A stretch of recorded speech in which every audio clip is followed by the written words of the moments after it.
ini orang keuangan isinya nih iblis atau setan. Jangan diambil lagi minyak di Meranti itu. Gak apa-apa, kami juga masih bisa makan daripada uang kami dihisap sama pusat. Saya sudah punya kayaknya. Izin Pak Bupati. Sebentar Bu, ini karena kami daerah miskin. Kalau kami kaya, kami biarkan aja. Mau ambil 10 triliun pun gak apa-apa. Kami daerah miskin, daerah ekstrim. Jadi kalau daerah miskin ada minyak, Bapak Ibu ambil, uangnya entah dibawa kemana, pemerataan kemana. Seharusnya kami ini yang menjadi prioritas. Karena Pak Jokowi 2024 wajib 0%. Bagaimana kami mau membangun rumahnya, bagaimana kami mau mengangkat kemiskinan orang, nelayannya, petaninya, buruhnya. Bapak mau tahu, akibat pandemi COVID, warga Meranti nggak bisa pergi ke Malaysia. 41.000 penganggurannya. Kalau Bapak tak mau ngurus kami nih, pusat tidak mau mengurus Meranti, kasihkan kami ke negeri sebelah. Kan saya ngomong, atau Bapak tak paham juga omongan saya? Izin Pak Bupati. Atau begini Bu, bentar Bu, apa perlu Meranti ngangkat senjata? Kalau tidak bisa juga nanti kita ketemu di mahkamah Pak. Itu Pak. Ya kita tunggulah, ada tidak nanti gugatan saya ke mahkamah, kita lihat. Izin Pak, saya enak mandeng Bapak di sini, aku tinggalkan lagi ruangan. Ini ada satu video yang dalam beberapa hari ini viral, ini video dari Bupati Meranti.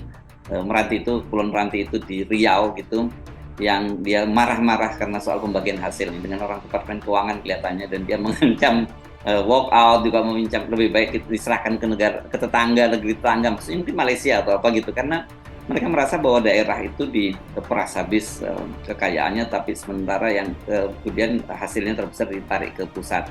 Ada satu fenomena lain juga, ini berkaitan dengan IKN, ada PLT Bupati Pasar Penajam Utara ya, yang tempat IKN Bung Rocky. Ini ternyata dia merasa miris gitu, dan minta agar, karena ini ada pertemuan dengan Universitas Parayangan Bandung, dia minta kalau bisa dibangunlah kampus Unpad di sana, karena menurut dia miris kalau sampai ada IKN dibangun tapi warganya itu tertinggal dari sisi pendidikan. Ya itu mulai terjadi pencerahan yang orang mulai bikin perbandingan antara, kalau di Riau kasusnya udah lama itu potensi bahkan dari masih Orde Baru, Riau seolah ingin merdeka aja tuh. Karena saya berkali-kali ke Riau dan memang melihat ada kemiskinan di situ. Padahal itu di atas tanahnya ada sawit, artinya sumber uang. Di bawah tanahnya ada minyak, juga sumber uang. Jadi di atas tanah dan di bawah tanah Riau itu adalah kekayaan. Tapi dia hanya bisa menonton kekayaan itu pergi ke Jakarta tuh. Jadi masuk akal kalau Pak Bupati itu berang gitu, dan bahkan bersifat terlalu terang-terangan untuk mengancam bahwa sebaiknya kita pindah aja tuh, kita jadikan ini provinsi kesekian dari Malaysia misalnya tuh. Jadi itu hal yang masuk akal, bukan sekedar karena otonomi daerah, tapi karena fakta ketidakadilan itu. Surplus di Riau itu disedot ke pusat dan tidak kembali ke Riau. Kan itu menimbulkan kemarahan, dan kalau kemarahan politik nggak ada soal, gampang 5 tahun sekali diperbaiki. Ini kemarahan sosial, kemarahan ekonomi yang udah beranak pinak. Dan kita melihat bahwa pemerintah pusat tidak memperhatikan itu, karena ya banyak kepentingan politik yang menginginkan Riau itu jadi tempat kita menguras kekayaan aja tanpa mengembalikan.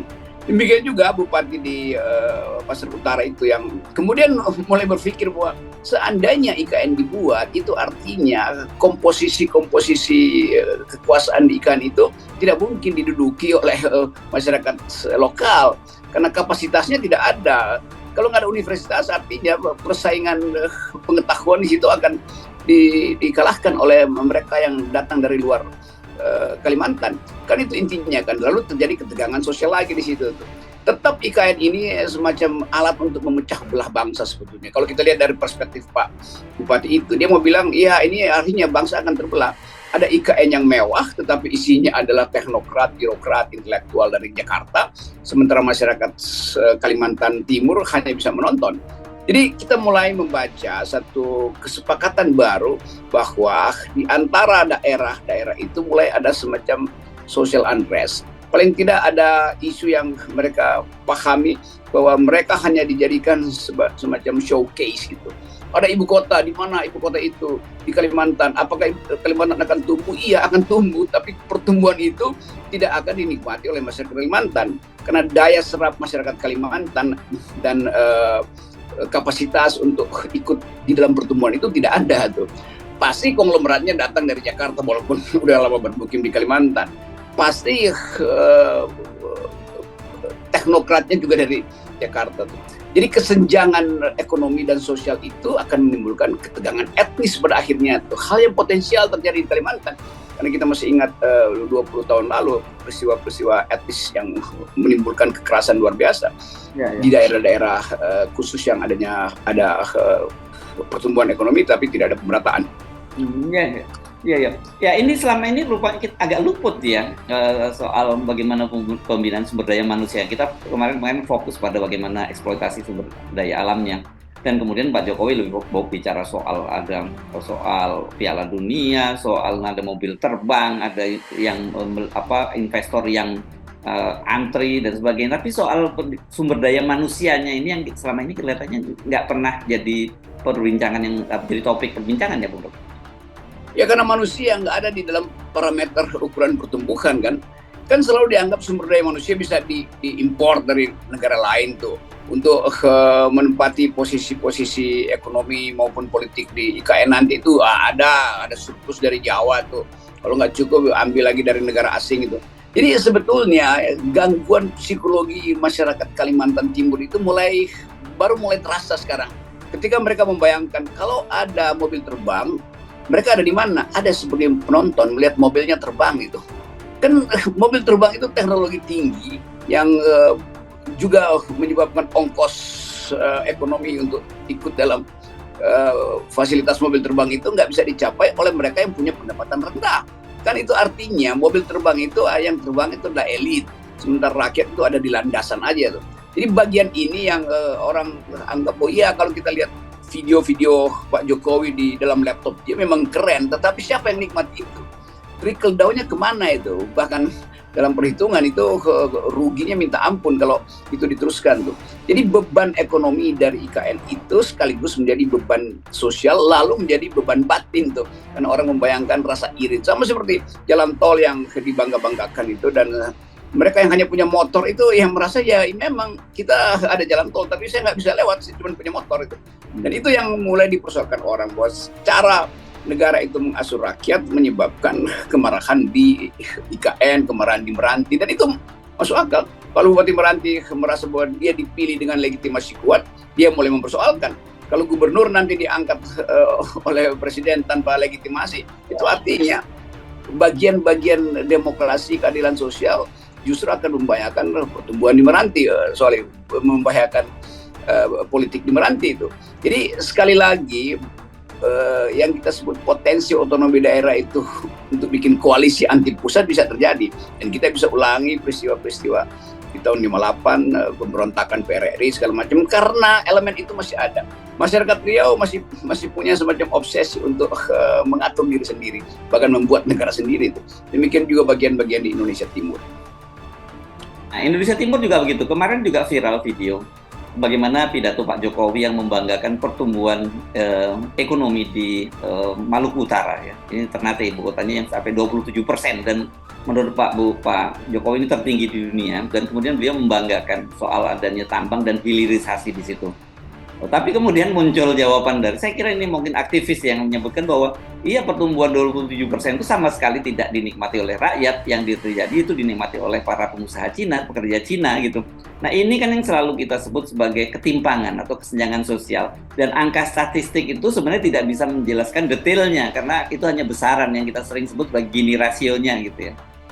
Ya saya beberapa kali pergi ke Ternate dan melihat secara real bahwa itu kemiskinan tetap ada di situ tuh, pantai-pantai tetap nelayan bikin warung kecil-kecilan. Jadi kalau Pak Jokowi lagi pidato dan didengar oleh orang semacam Margarito Kamis, itu dia akan ngakak tuh. Ya memang makronya begitu tuh. Tapi bagian mikro dari ekonomi itu nggak begitu, karena ada disparitas yang tinggi. Kalau 2-3 orang kaya pasti dia bisa tarik tuh berapa sih populasi Ternate untuk dijadikan agregat untuk menunjukkan bahwa itu 23% pertumbuhan iya, tetapi 23% bertumbuh pada 3 orang doang. Kan begitu cara lihatnya tuh. Dan itu bohong semacam itu yang membuat orang jijik dengan politik istana itu. Karena mau memamerkan sukses sambil menutupi sukses kayak karpet merah, diperlihatkan ini karpet merah iya tapi di bawahnya itu sampah kan. Dan kemiskinan itu ditutupi di situ. Itu yang biasa disebut sebagai the pyramid of sacrifice, bahwa ada piramida yang berhasil tapi di dasar piramida itu berantakan tulang belulang hasil eksploitasi dari mereka yang ada di pucuk piramida. Terusin kan sekarang ini pemerintah baru saja memekatkan wilayah di Papua yang menambah lagi 4 provinsi ya. Terakhir kemarin provinsi Papua Barat Daya. Jadi sekarang total kita ada 38 provinsi. Dan ini sebentar kita akan nyimpang dikit. Ini dengan 4 provinsi ini kan berarti ada bupati dan juga kepala minimal gubernur yang diangkat juga oleh presiden. Jadi makin banyak nih Bung Rocky ya, yang pejabat-pejabat yang diangkat oleh presiden itu makin banyak ini.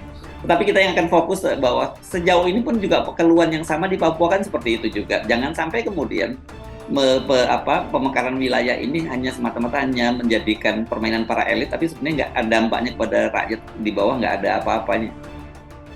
Ya kita tahu itu Papua pengendaliannya bukan dari Papua, walaupun ada otonomi, tapi pengendalian langsung dari Jakarta tuh. Dan bagian-bagian yang bersifat intrimis itu kan dengan mudah kita baca tuh. Betul bahwa ada pemekaran, tapi gubernurnya ditunjuk itu artinya akan ada cashback ke seseorang yang menunjuk. Kalau kita lihat statistik datanya sekarang itu udah 60 atau 80 gubernur yang ditunjuk oleh presiden tuh. Itu kalau kita transformasikan jadi suara itu kira-kira 180 juta orang yang bupati wali kota ya Bung Rocky, bukan bupati wali kota itu. Ya, bukan. Jadi kira-kira udah hampir separuh, lebih dari separuh, 180 juta manusia ada di bawah kendali istana melalui bupati yang ditunjuk itu. Jadi udah pasti kalau disebut konstituennya siapa, ya udah pasti bupati-bupati yang ditunjuk Pak Jokowi akan mengarahkan konstituen-konstituen itu atau rakyat daerah itu untuk memilih seseorang yang disenangi Pak Jokowi sebagai capres. Jadi di situ ketidakadilannya tuh, bahwa bukan sekedar penguasaan daerah, tapi langsung itu berefek pada kampanye nanti itu. Lain kalau kan semua bupati itu akhirnya satu partai istana kan. Jadi di situ soalnya tuh. Dan itu berbahaya bagi demokrasi karena nggak ada legitimasi. Ya. Dan kita tidak bisa membayangkan ada seorang bupati seperti bupati di Kepulauan Meranti itu yang berani teriak seperti itu kalau dia di PLT kan. Ya itu benar itu. Bayangkan semua bupati itu merasa bahwa kami diangkat oleh presiden, jadi kami nggak mungkin teriak pada Menteri Keuangan yang adalah bawaan presiden, bisa kami betul-betul dibatalin lagi tuh. Dan membatalkan artinya gaji bulanan dan insentif-insentifnya hilang gitu kan. Jadi itu penanda bagus dari Pak Bupati Meranti untuk lakukan semacam kritik aja kan, semacam ya itu sudah semi pemberontakan sebetulnya.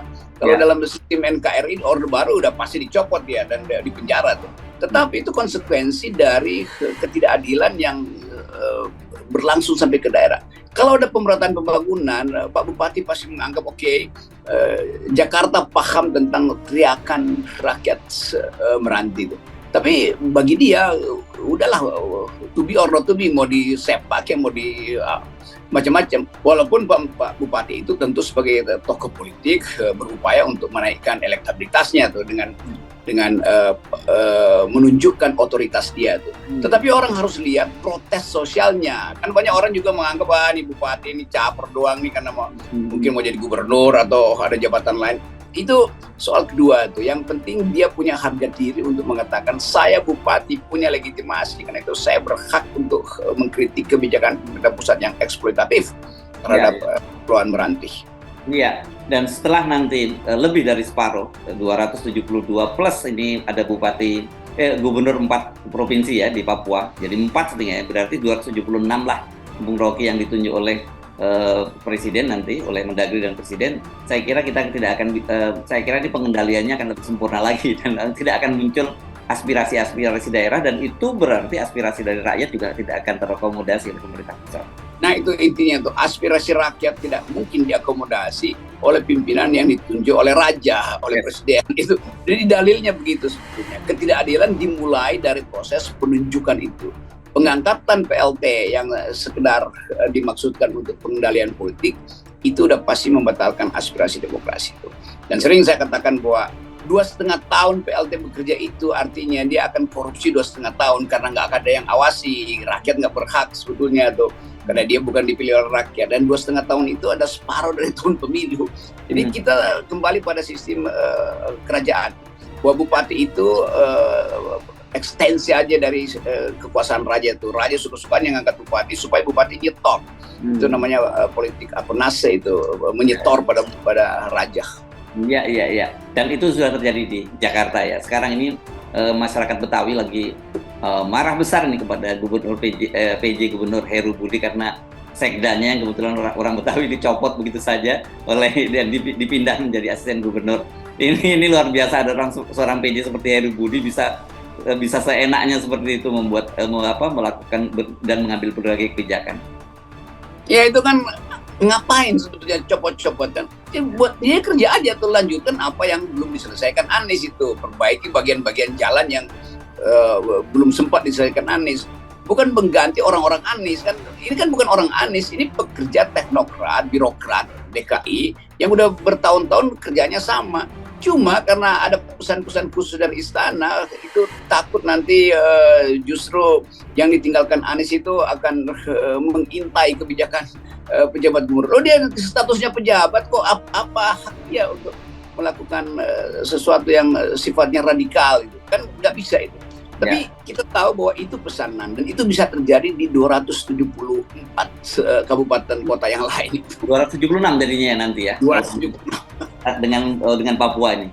Oke, jadi ini di daerah udah mulai ada tanda-tanda semacam perlawanan ini, tetapi tentu saja buat kita ini adalah harusnya jadi warning ya dari pemerintah pusat gitu, bahwa kebijakan yang bersifat top down seperti masa lalu, pengendalian dari pusat itu harusnya sudah tidak lagi terjadi, apalagi kita sekarang yang disebut dengan otonomi daerah kan.